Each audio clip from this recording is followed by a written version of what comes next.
হাজী মোহাম্মদ দানেশ বিজ্ঞান ও প্রযুক্তি বিশ্ববিদ্যালয়ে ভর্তি পরীক্ষায় আগত পরীক্ষার্থী ও অভিভাবকদের সার্বিক সহযোগিতায় পাশ ছিল বগুড়া জেলা ছাত্র কল্যাণ সমিতি।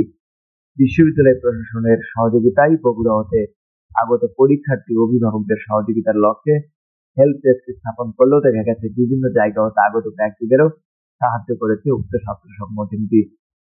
ছাত্র সংগঠনটি দূর থেকে আগত পরীক্ষার্থী ও অভিভাবকদের আবাসনের ব্যবস্থা, পরীক্ষার্থীদের কেন্দ্রে পৌঁছে দেওয়া, তাদের ব্যাগ ও মোবাইল নিরাপদে রেখেছে। শুধু তাই নয়, পরীক্ষার্থী ও অভিভাবকদের মাঝে পানি, বিস্কুট, স্যালাইন এবং প্রাথমিক ঔষধ সরবরাহ করেছে সংগঠনটি।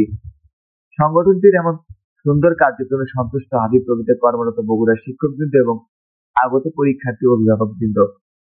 তারা তাদের অনুভূতি ব্যক্ত করে বলেন, আমি বগুড়া থেকে আসছি।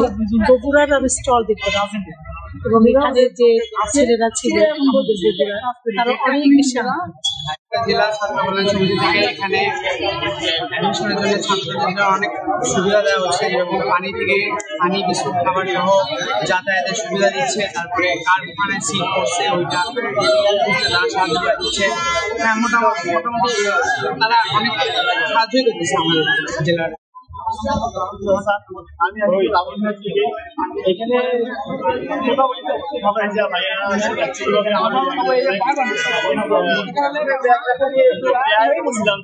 রাখবো না রাখবো পরে ভিতরে মানে ভাইয়েরা আমাদের